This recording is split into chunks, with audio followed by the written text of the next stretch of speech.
Good morning. Buongiorno per la mattina. Buenos días. We invite you to have your seat. We are starting with a very short announcement, but please, I want to encourage you to communicate to the rest that will come to the room and sending WhatsApps for whom they are sleeping until now. We have some important things related with our agenda for today. The first one is the official photo. The official photo we arranged with the volcano to have it clear. Yeah, it was a tiny sacrifice yesterday night. We'll be in the back part of the hotel looking for the lake. Will be made with a drone and also with a regular camera. But the important thing is trying to move it quickly after ending this plenary session directly to the back part of the hotel, the terrace with the white and the chess floor. And then trying to pay attention to the organizers. One is Harry, that is the black guy there, not the black wearer. And the other hipster guy with a... Thank you. So they will coordinate everything. Please pay attention to the instructions of the crew that will be... Is Harry, where is Harry? Yeah, it's Harry's birthday today. Oh. I don't want to sing, so maybe in the party. Also Anton, yeah. Wow. Now, you can send the list for the party this night, and we can make some celebration there. Okay. Second important thing, the closing ceremony, certificate of appreciation, this is a very difficult word for me, and skull medals ceremony will start at 4, please. We want to start at exactly at 4, and ending at 5:30, around 5:30. And in the night, the Antarctic party here in the ballroom. Remember that there will be the QR code in the screens. Make it early. The official time for the party is 22 hours until 3 a.m. Maybe a little bit more. It depends on you. I'll be sleeping. And the last important announcement is just as a commitment with the community. We started some months ago training these artisans and artists from the region, and they have produced a lot of things related with the conference. So I cordially invite you to visit after the last session, after the closing ceremony. They will be open. It's just crossing the main square to the left,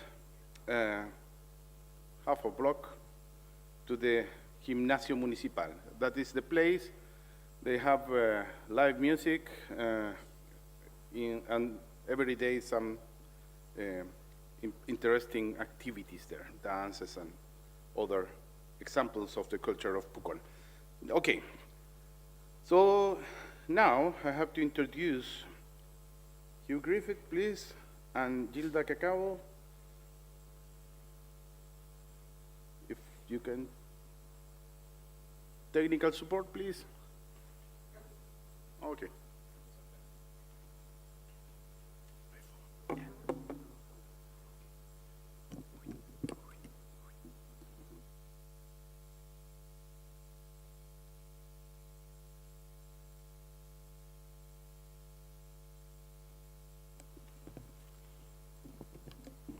Good morning, everyone.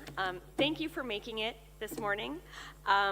I'm really excited to introduce our last plenary of the OSC, last but certainly not least, that is in part brought to us by the advocacy of the Equality, Diversity, and Inclusion Group within SCAR, of which I have the privilege to be one of the heads.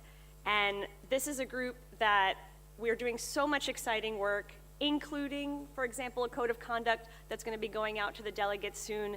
And we've been doing so much work at this conference in particular. Our session that we were at yesterday, standing room only. I mean, it was the most people that I saw at any session I was at this conference. And what that means to me is that there is a groundswell in our community for these kinds of conversations. And I was just super excited to see it. I want to give a brief reminder that we're going to have another workshop today from 2 to 3:30 for those of you who can make it. And the kinds of conversations that Meredith is going to be talking about today, that we've been having throughout this conference and that we will continue to have, are of utmost importance. All of you who are interested in being involved in our EDI group, we want more people active, interested, join our mailing lists, become part of our activities. We want everybody to be involved.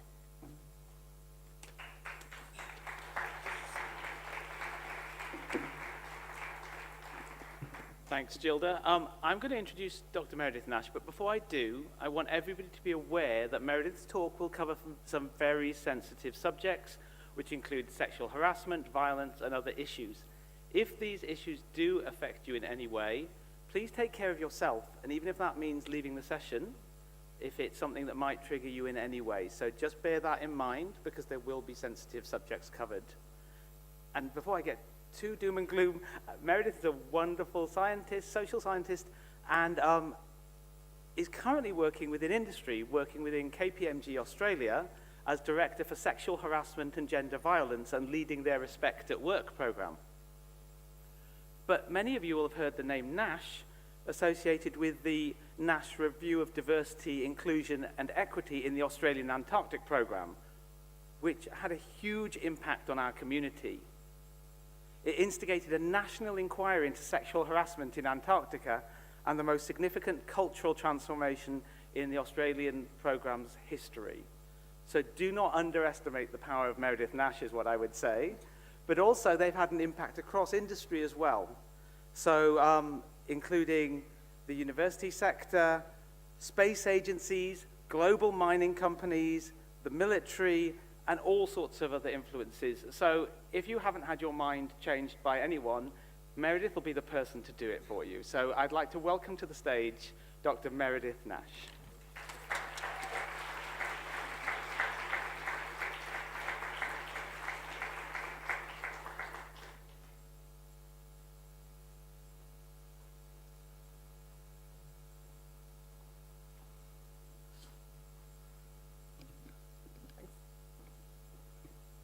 Well, thanks for that very generous introduction.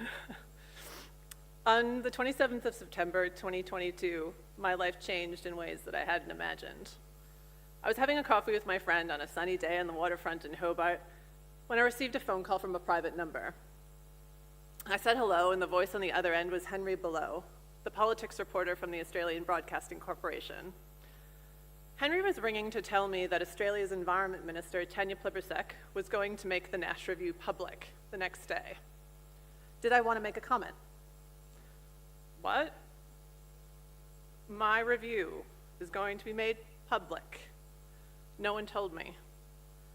Yes, the NASH Review of Diversity, Inclusion and Equity in the Australian Antarctic Program is going to be released tomorrow. What do you want to say? I've been thinking about what I might want to say to this group for a long time. To be honest, I was surprised to be invited to give this plenary lecture. When you write a public review of sexual harassment in an organization, you're pitting yourself against people who don't necessarily want that problem to be recognized. In other words, if you're appointed by an institution to transform the institution, it does not necessarily mean the institution is willing to be transformed. In addition, when bullying and harassment are institutionalized, it's hard to challenge one institution without challenging everything that sits around it. and so everything can begin to fall apart. As Sarah Ahmed has said, to locate a problem is to become the location of a problem. Walls come up because of what you are trying to do. So in short, I'm a troublemaker. But I'm very grateful to the conference organizing committee for not being afraid of what will spill out. I'm a sociologist. I have deep experience with studying people and telling stories from data in a way that meaningfully inspires change and deliberately works to dismantle the structures that don't accommodate people from historically excluded groups. For the last 10 years, the most important storytelling I've done has centered on bringing visibility to women's experiences of sexual harassment in Antarctic fieldwork. Now, some people in this room might be surprised by a plenary lecture on sexual harassment in fieldwork at this conference. Is it really a problem? Are we really facing a crisis?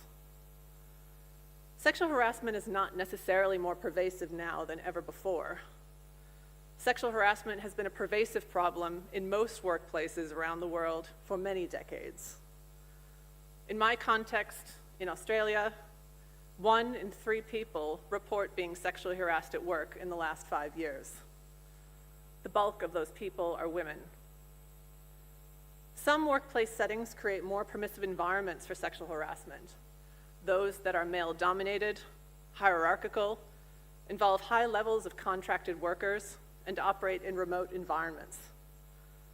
So it's unsurprising then that in recent surveys, more than 60% of women report experiencing sexual harassment in Antarctic field environments. Despite relatively unchanged prevalence rates over time, there are a few pieces of the puzzle that are new. And this has to do with changing cultural attitudes to sexual harassment, an evolving regulatory and legislative landscape globally, and significant media attention on high-profile perpetrators thanks to Me Too. But when it comes to Antarctica, there's another irregularity in that in 2017, the dam broke, and people in this community started to talk.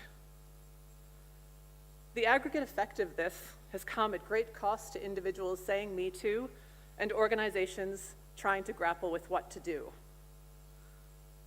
So today my aim is not to convince you that sexual harassment is a problem. The evidence is resounding. The stories are already out there. So the story I'm going to focus on today is how national Antarctic programs have reckoned with the crisis of gendered violence in Antarctica. And I'm going to build this story in a few different parts. The first part is why me? How did I end up here, and what have I learned? The second part focuses on why now. How has the Antarctic community dealt with the problem? And the third part focuses on what next. What can national programs and other relevant institutions do to create a holistic and defensible prevention and response plan for sexual harassment in remote field environments? So my story begins in 2014 when I was commissioned to study a group of 77 women who were going to embark on the inaugural voyage of a 3-week leadership program for women in STEM in 2016. The program was called Homeward Bound, and its purpose was to build the capabilities of women as science leaders. Now, up until this point, as a social scientist, I had basically never thought about Antarctica, women in STEM, or just how seasick you can get from a 4-meter swell. But this voyage was important because it was the largest non-scientific expedition of women to Antarctica in history. As I was on the ship primarily to study a leadership program, I'd been thinking a lot about what it meant for a group of women to learn about leadership on the very continent where the ideals of white, male, heroic leadership were formed and continue to be upheld. But the trip ended up being much more than that for me. Being on that ship with that particular group of women, many of whom were marine and Antarctic scientists, was also formative in drawing my attention to women's experiences of remote fieldwork. And I learned very much by accident how perilous life can be for women on Antarctic vessels. You see, I was studying the experiences of this group of women in the program through video diaries. These women were making short videos for me to document their experiences of life on the ship in situ. I had tons of footage to get through, so approximately 3 months post-voyage, my research assistant and I watched a video from a participant who filmed herself moments after being sexually harassed by one of the ship's senior male crew members. In the video, the participant is distressed as she states that this man followed her to her cabin door and tried to get in. This was my introduction to Antarctica. When I returned home from the voyage, I led the first study of gendered barriers in Antarctic fieldwork with a particular focus on sexual harassment. So my colleagues and I surveyed women working in the Australian Antarctic program, and we found 5 key gendered barriers, including physical barriers like not having the right field clothing or having difficulties managing menstruation and toileting while out in the field. Carrying responsibilities in unpaid work. They experienced cultural sexism and gendered bias. They talked about generalized lack of opportunities and recognition in Antarctic science, and also unwanted male attention and sexual harassment. And again, it was that last bit that really stood out for us. 64% of women we surveyed said that they had been harassed in the field. 50% never reported their abuse.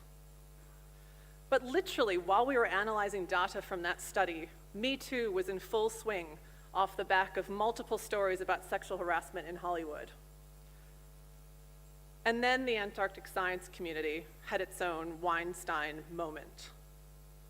In October 2017, Science magazine published a story reporting that geoscientist Dr. Jane Willenbring and several other women had accused their former Boston University PhD supervisor, Professor David Marchant, of sexual harassment during various research field trips to Antarctica in the late 1990s and early 2000s.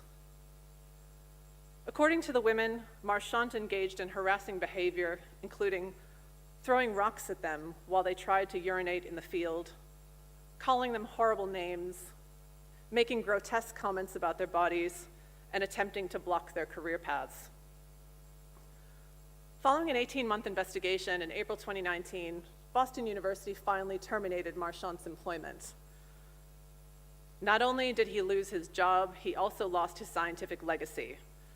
In September 2018, the United States Board on Geographic Names renamed the Marchant Glacier to the Matatua Glacier because Marchant could no longer be regarded as a person who had made outstanding contributions to scientific knowledge. Now, I continued to write about fieldwork and sexual harassment and diversity and inclusion in the geosciences. I was then invited to the Australian Antarctic Division in late 2020 as Senior Advisor, Inclusion, Diversity and Equity. The AAD had just hired a new chief scientist and director, so there was renewed interest in resetting culture. So in this role, I advised the director on matters of diversity and inclusion, and I was also commissioned to do a study on the culture of the Australian Antarctic program. While I was working at the AAD, the National Science Foundation had also commissioned a report on sexual harassment in the US Antarctic program, and had started to do consultation in 2021. The NSF report was released in August 2022. It found that 59% of women at McMurdo and other stations run by the USAP said they'd experienced sexual harassment or assault. The report recounts gruesome details of sexual harassment and outlines a range of recommendations for the program to implement. The NASH review was released 1 month later, and the Australian government accepted my 43 recommendations. The Federal Minister of Environment and Water, Tanya Plibersek, referred to my findings as gobsmacking. My recommendations fell in 4 areas: creating a culture of awareness and change, challenging and changing recruitment and selection processes, promoting inclusive work environments and infrastructure, and also focusing on sexual harassment prevention. In 2023, the Australian government commissioned a third, more comprehensive review off the back of mine, and has been implementing recommendations ever since. So the question is, how did we get here? Sexual harassment in Antarctica is prevalent due to historical, cultural, and relational factors. It does not occur in isolation.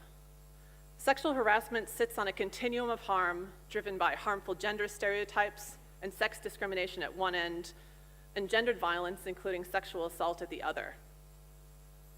Historically, Antarctica has been a site for masculine feats of endurance, and women, of course, were long denied access to the continent until at least the early 1980s in the US, the UK, and Australia.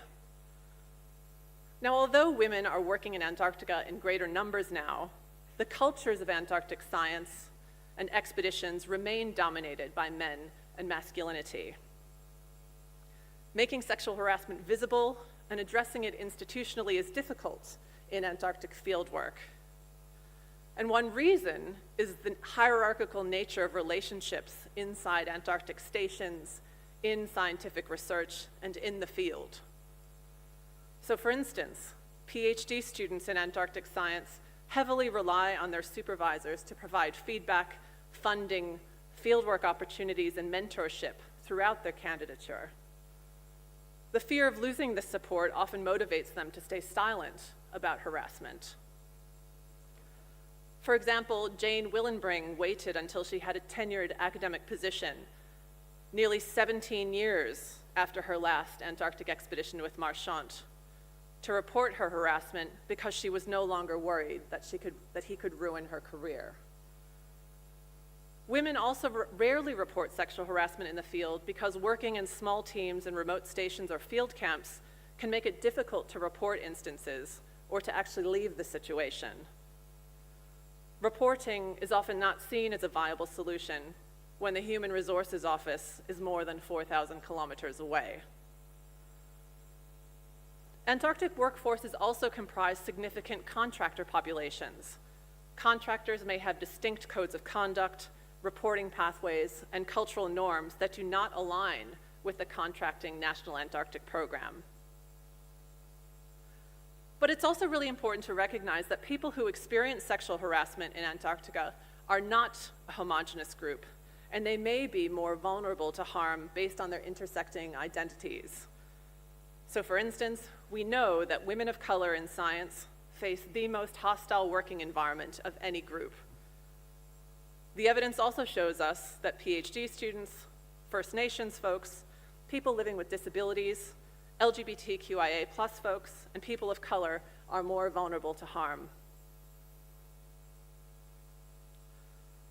After the Nash Review was made public, I received a flood of emails. It felt like every woman who had ever gone to Antarctica in the last 4 decades decided to write to me, to tell me their story. I had an inbox full of trauma. When I brought my inbox full of trauma to the attention of the department, I was told to write to every woman and ask her to submit a formal complaint. They wanted them on record. They were worried about confidentiality. They were worried about me knowing what they had not addressed. They wanted me to delete them. Organizations often use the language of confidentiality to justify complaints going unaddressed. It can become another way of keeping secrets. Victim survivors often talk about not making a complaint because they end up in a file. The file is put away in a cabinet in a room. The door to the room is locked. There is a restriction on what you can say about what went on. So the file isn't just the complaints locked up in the institution. The file becomes you. You have to keep it closed, and that weighs you down. It is painful to be the only one who knows what happened. I concluded that no one was going to take turns with me in the effort to explain women's collective pain.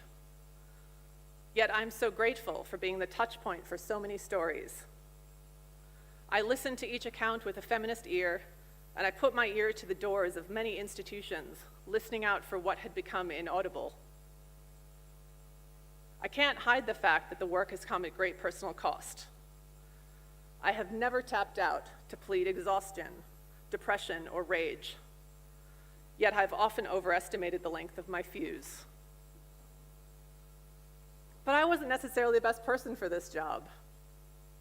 I am the accidental keeper of secrets, the holder of trauma, the receptacle for a relentless flood of stories, the person who was counted on to do something.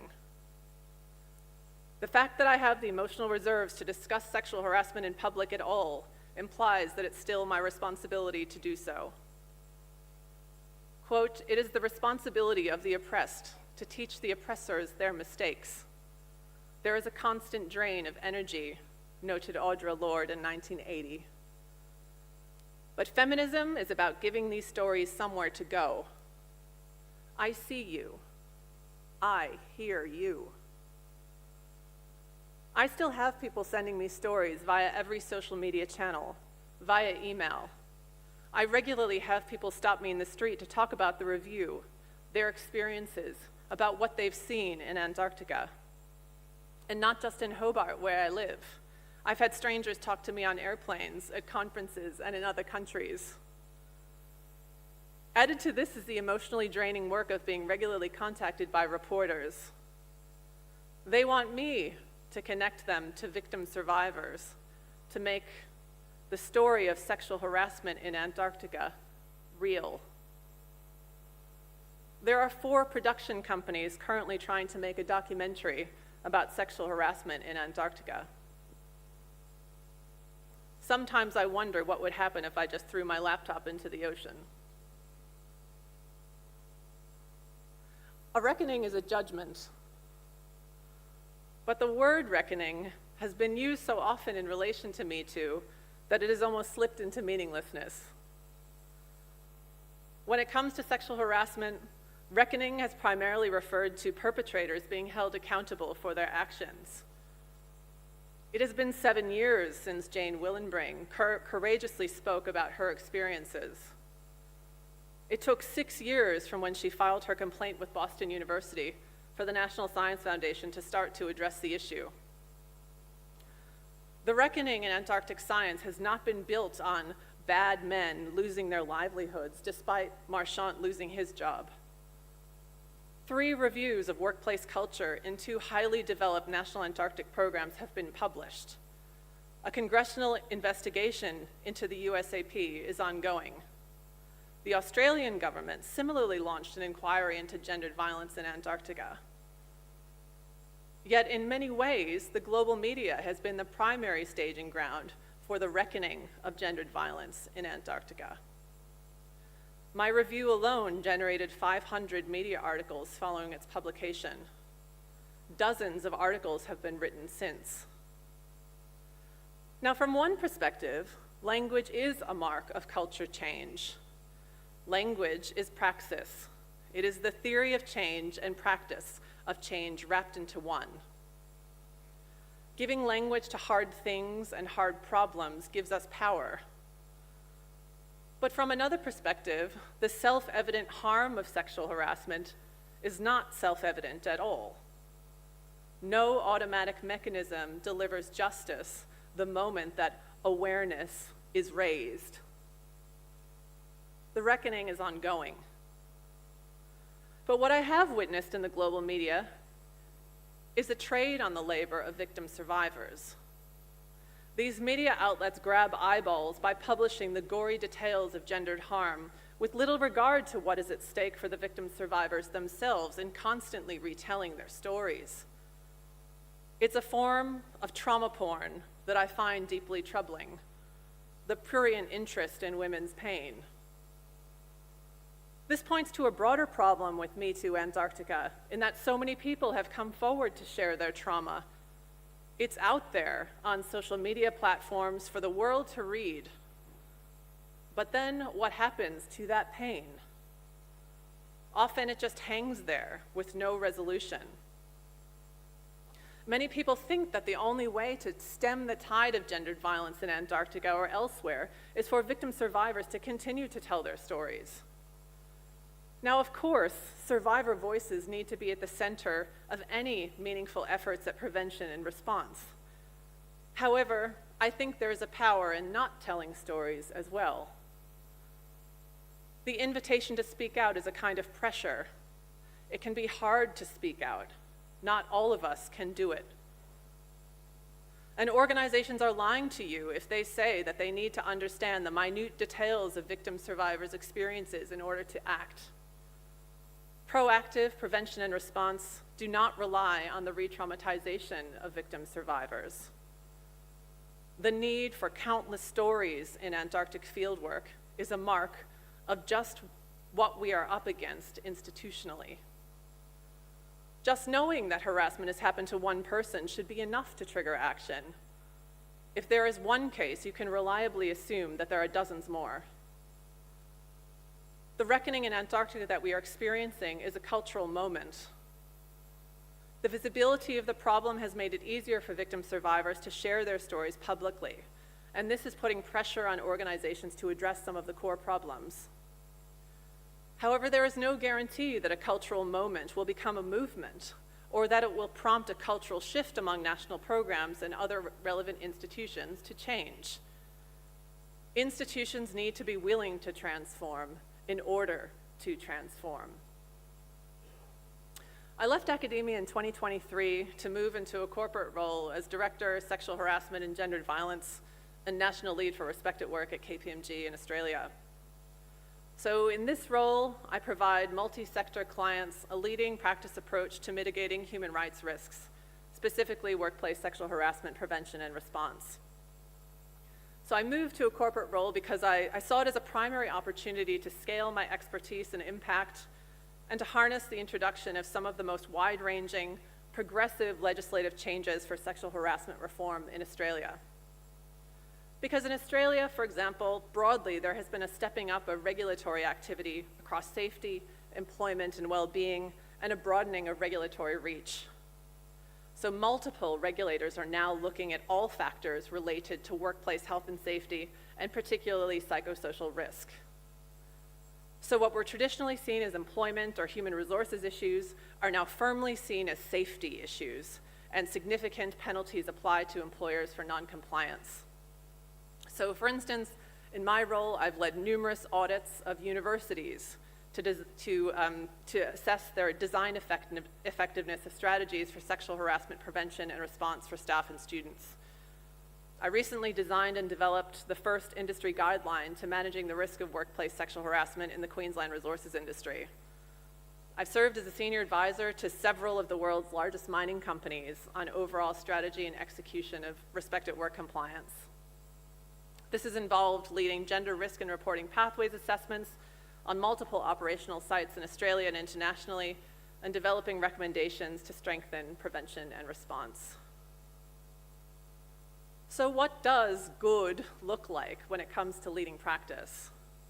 What can the Antarctic community learn from other sectors? Emerging leading practice in relation to sexual harassment prevention and response, firstly, reflects an intersectional approach.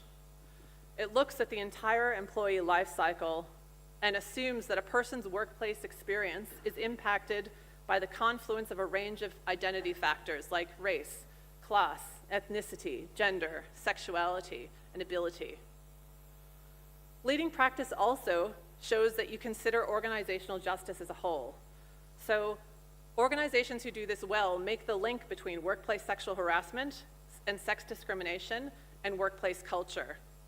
They can join the dots between different parts of an organization and create a holistic approach to identifying, addressing, and eliminating harm. Leading practice also reflects a collaborative and consultative approach. So in particular, organizations that do this well take a consultative approach with their affected stakeholders in order to particularly to identify controls. So what are some of the key challenges for organizations today? I mean, one of the major challenges that I see in my work is that prevention measures in general are not well understood. And also, sexual harassment is not well understood as a psychosocial risk. Organizations are also dealing with a lack of data and widespread underreporting. Organizations are still relying on reporting as their primary source of truth for determining the nature and prevalence, even though underreporting is a significant issue. The fact is that you need to harness other data sets, maybe survey data, training and education data, worker consultation data, legal, and compliance data. If you don't have good data in your organization, you need to use proxy data sets from industry or other relevant sources until proper data collection methods are established where you are. So where do national Antarctic programs and other relevant institutions need to start to properly manage the risk of sexual harassment? I mean, one of the first steps for national programs is to understand the current state, understand the nature and prevalence of sexual harassment in the organization. The next step is to develop a prevention and response plan. A robust prevention and response plan should recognize that a more holistic approach is necessary. It should look beyond policies, training, and grievance mechanisms, and firstly be person-centered and trauma-informed, practical and outcomes-focused. It should be specific to the organization and to the workforce, and also designed to minimize harm to workers. This sort of approach recognizes that sexual harassment is primarily driven by gender inequality and power imbalances, and it looks at all steps that can be taken within a workplace to prevent and respond to harassment. Organizations should be looking at areas such as leadership, risk management, knowledge, organizational culture, person-centric reporting and support, and monitoring, evaluation, and transparency. These are the factors that are most likely to lead to respectful workplaces and which minimize the risk of sexual harassment. Organizations also need to be capturing what mature looks like in relation to each of these areas. Beyond this, one of the most important steps that Antarctic governing bodies like SCAR and COMNAP can do is to develop guidelines and embed a coherent risk management approach to sexual harassment prevention and response in fieldwork. Risk management is a significant issue in national programs and in the university sector more broadly. Now, whilst a risk assessment approach is often used, it varies widely in terms of what this means in practice, and most organizations do not understand how to manage psychosocial risk.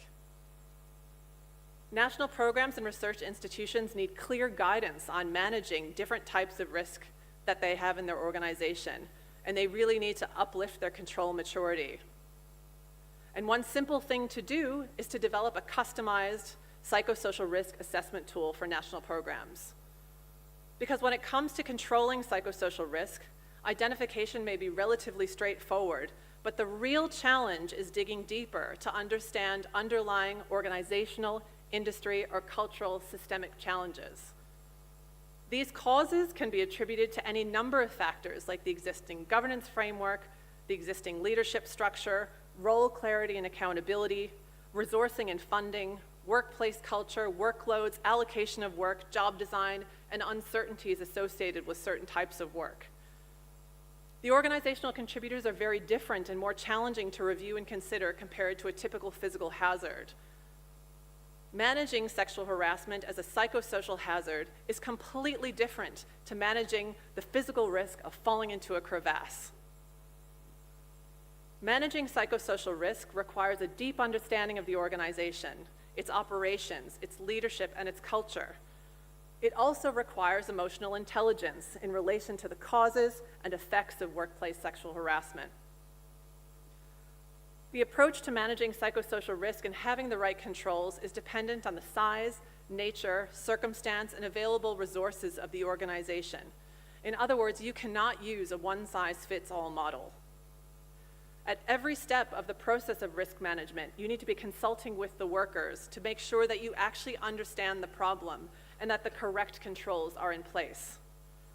This kind of consultation does not happen in the annual worker engagement survey.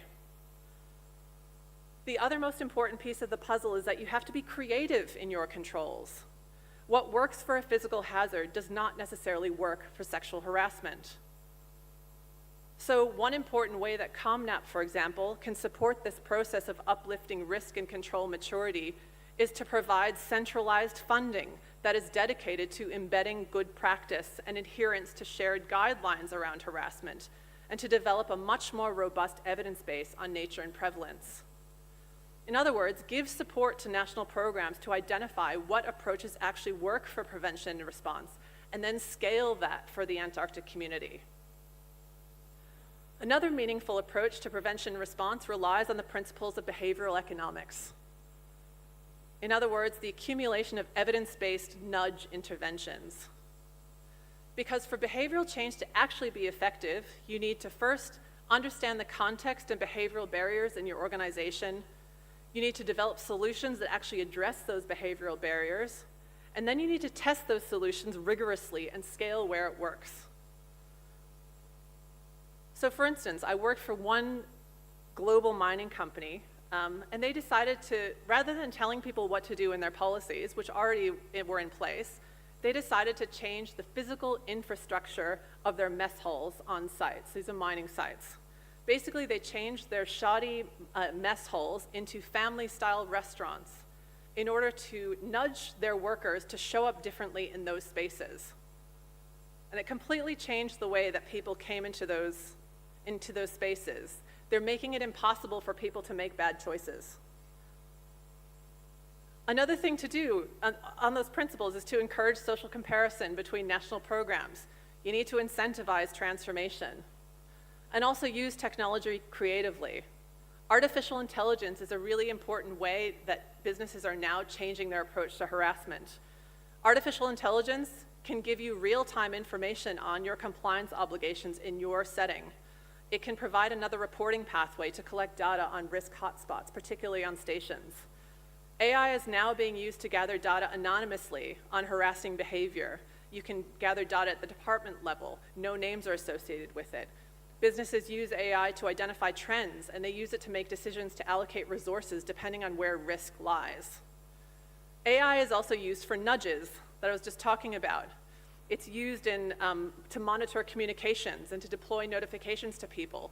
So for instance, if you're sending an email with offensive content, you might get a pop-up that says, do you actually want to send that? And then for the person receiving that email, this email may contain offensive content. Do you want to report it?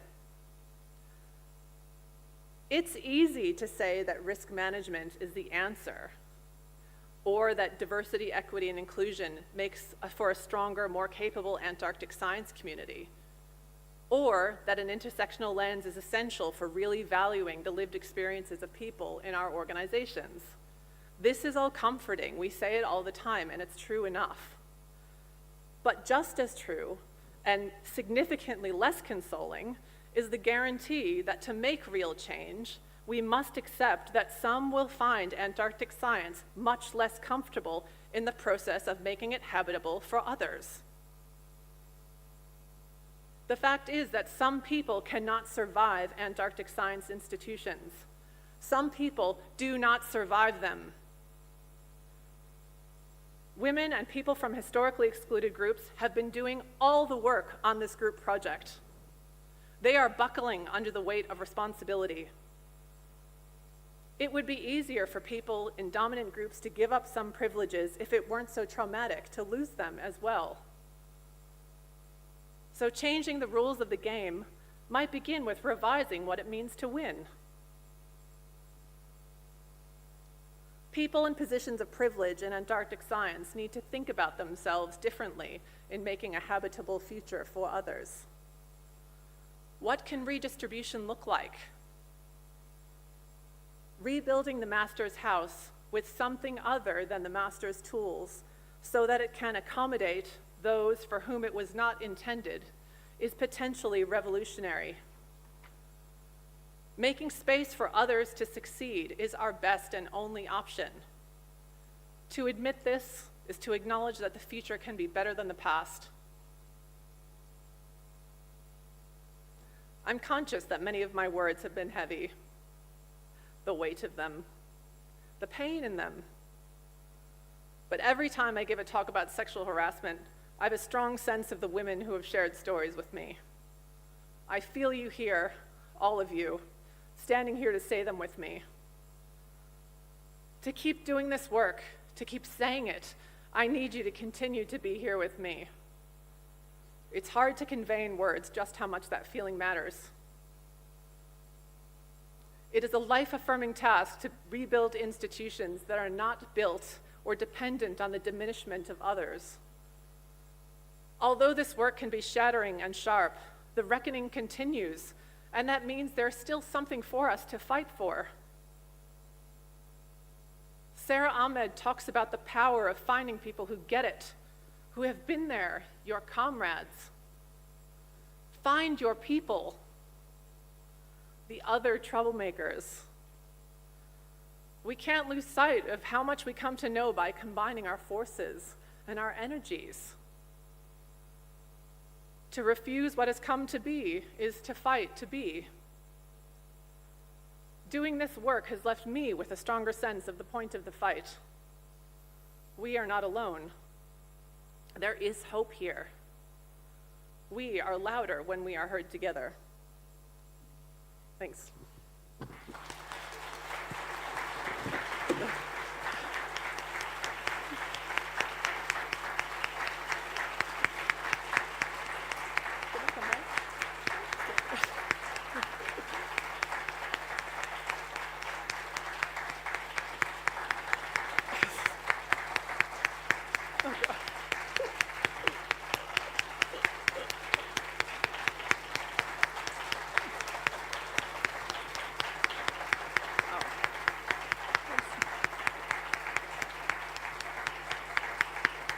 Okay, everybody, if you could sit down, because I'm going to cry if you keep that up. And I've got to keep Meredith answering questions as well. I don't even know how to thank Meredith for that. And also to take on the personal burden that Meredith does every time she gives this kind of talk. And to give it to an audience where there is rightful fear of giving it to this audience, because we are the Antarctic community that is being criticized within these reports. So thank you for doing that from the bottom of my heart. But now we're going to go with asking some questions from the audience. But in the spirit of inclusivity, if you are my age or my level of experience, can you just wait a few minutes until the earlier career people have had a chance to ask their questions? Because it's quite intimidating for that age group if you're all putting your hands up. So if there are, first I invite the early career people. If there's anybody with a question, pop your hand up. So there's one over there.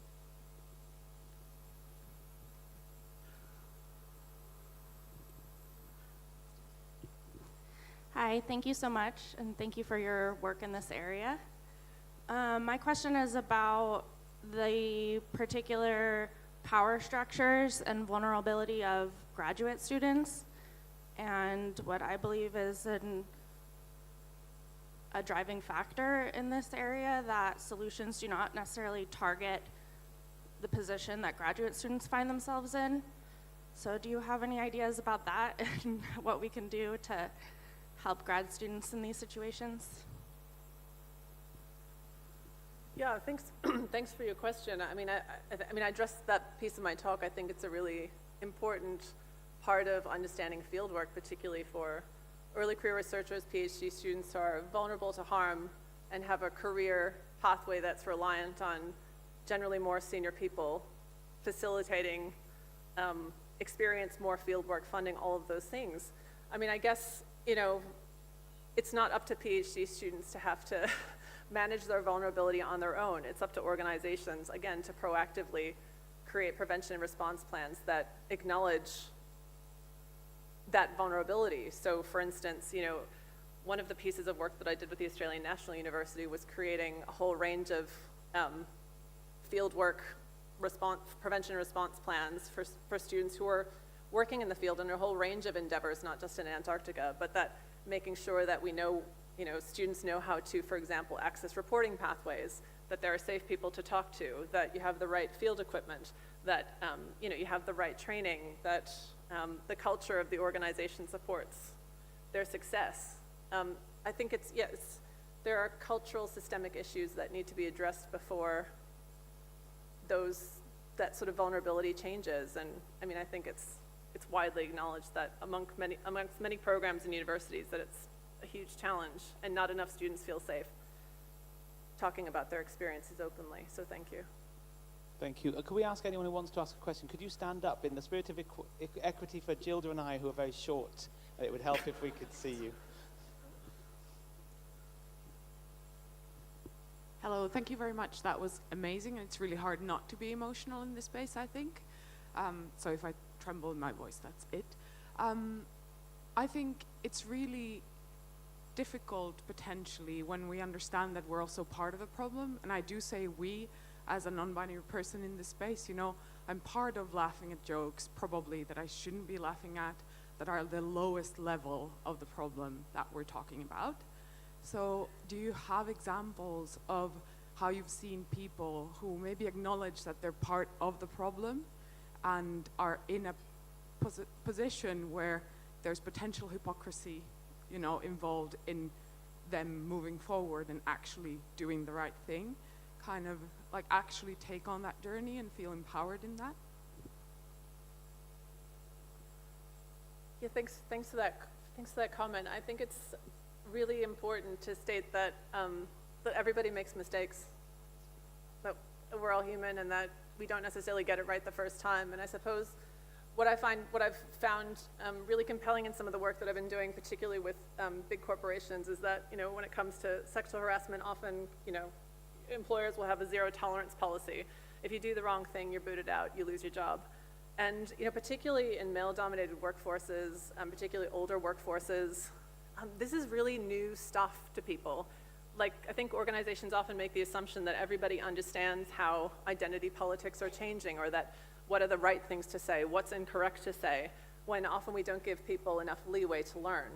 And that I think that that's a really important piece of the puzzle, that it's sort of being willing to fail forward, in that we have to give people space to learn, and that it's up to organizations to scaffold that learning. And that, you know, we often talk about, you know, putting people in bystander training and all that sort of stuff, but it's not it's sort of a one-off initiative. It's not asking people, well, was that useful to you? Or in what context might it be more useful to you if we change, oh, I'm getting very echoey. If we change the kind of the circumstances of the training. I mean, I think that what bothers me is that we make it very difficult for people to be vulnerable and say, I did the wrong thing, but I want to do better. Instead, the answer is often to just kick people out or put them outside of the group. And I think if there was more positive, corrective behavior, then cultures change a lot more quickly when peers can step in and say, that didn't feel good, but, you know, you're not a bad person. And of course, there's a whole range of circumstances in which this might not be an appropriate solution, depending on sort of what, you know, the context of the comment. But I think that when we feel guilty, we make the problem about us individually, when actually it's not about my individual mistake. It's about what am I doing to improve the system. Thank you. And after this last ECR question, we're going to open it up to everybody then. Hi, thanks for your talk. It was excellent. I bring up a question that came up in discussion with a group of scientists the other night, and that is the role of alcohol in this matter. And I think on one hand, many of us find that alcohol can be part of those social experiences that are really important in science. But obviously, on the other hand, it can contribute to this. And the United States Antarctic Program, at least, has responded with changing the alcohol availability at the bars at McMurdo, for example. And I would love to hear your thoughts on that. Yeah, I get asked about that a lot. Thanks for that comment. I mean, I think that it's easy to say that alcohol is the source of all the problems in this space, when we know that alcohol creates a more permissive environment for bad behavior, full stop. And so there's something valuable in curtailing the use of alcohol on station or in any kind of remote environment. But fundamentally, I suppose the knee-jerk reaction is to cut off the alcohol without actually addressing the behavior that underlies the bad behavior. It's the behavioral change component is not addressed. And I think you see that too, that in other programs, they have similarly drastically reduced the amount of alcohol people have access to, but then they still have problems of bullying, harassment, whatever is inappropriate. And I suppose that's the kind of situation where you bring in, where behavioral economics becomes much more useful. You know, why aren't we changing the infrastructure of stations to make it impossible for people to make bad choices? So changing the availability of drinks on station, not just making a discrete bar on station which means that the only social activity is drinking alcohol. I think that there are a lot of ways to help people show up differently and more respectfully in those spaces that have to do with physical infrastructure or the way in which you're talking to people about respect. That sort of policy approach makes the organization feel good because then they're minimizing their risk, but it doesn't necessarily change how people turn up in those spaces. So I don't have a perfect solution other than you need to address the behaviors. Okay, we have time for 2 more questions. So could people raise their hands again? So we'll go to that one, and then we'll come back to you in a second. Thank you.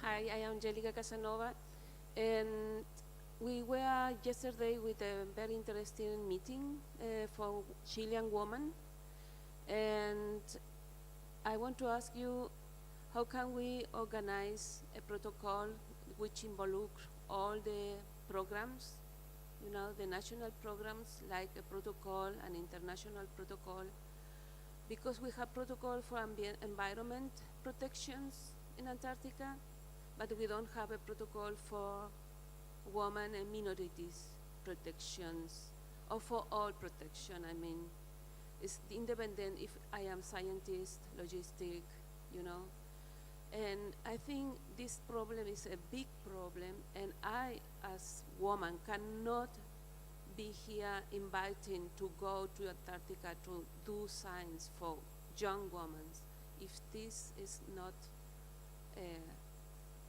there's not a solution, it's my responsibility.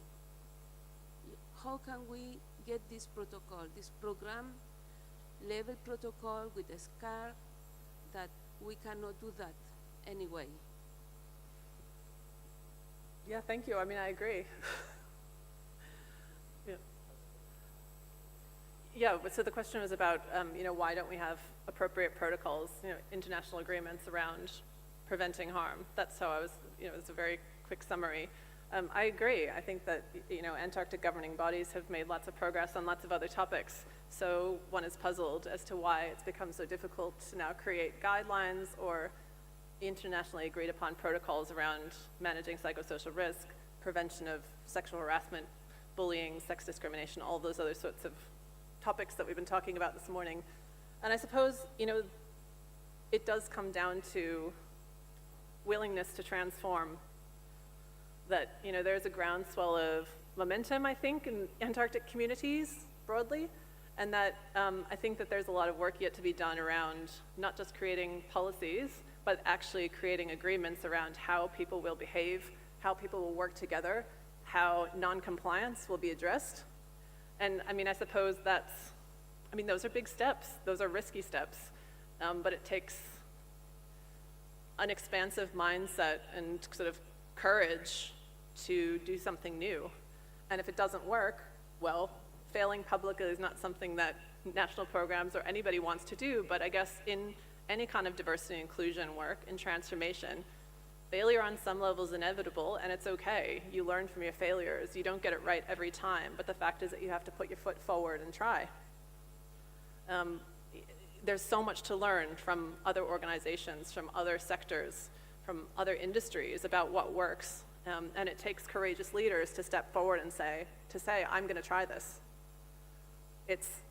The key to change is leadership accountability and strategic investment of resources. If you don't have those things, it becomes impossible.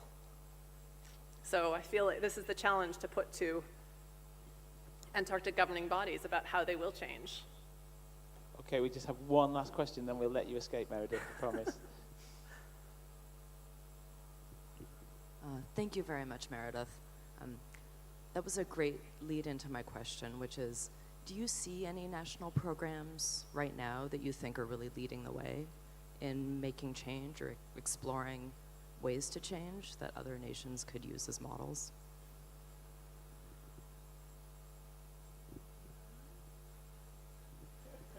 Oh, that's a bit mean. Could the national program leaders put their fingers in their ears for 5 minutes, please?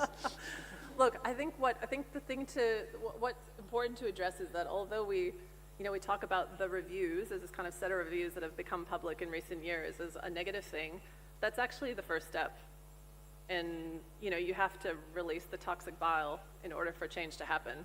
You have to know what's going on in your organization in order to change. And so the reviews that we've seen in the last couple of years have been extremely important in catalyzing change. And I think that, you know, for example, the Australian Antarctic Program has made huge improvements as a result of the 2 reviews that have now happened. And you know, the program really has to be commended for even engaging in that work. It's really scary to put yourself on the front line. The USAP has done the same thing. Have the program, you know, those organizations aren't perfect, but now it's catalyzed a process of transparency and investment in the problem that didn't exist before. And so I suppose the challenge is for other programs to take a page from those books. And, you know, you have to know what the problem is in order to address it properly. And so that first step of doing a sort of current state audit needs to happen much more widely, because nothing will change if no one is willing to change. And we don't even have proper data on the nature and prevalence of harassment across multiple programs. We only know a little bit about a few. And so I guess, you know, so in that sense, we need much more mature responses. We have to talk about it openly, not treat it as taboo. I mean, I think these are really small baby steps just to get, you know, we're talking a decade's worth of work. It's not going to happen overnight, but programs need to get comfortable with that inherent discomfort. That's unfortunately all the time we'll have for questions. I want to thank you, Meredith, for your work, for your words. I want to thank all of you for being here and engaging. And I want to give you a really serious message from Marcelo, which is you need to move quickly after this to go and get your photograph taken. But just as we do, another round of applause for Meredith before we leave. Thank you.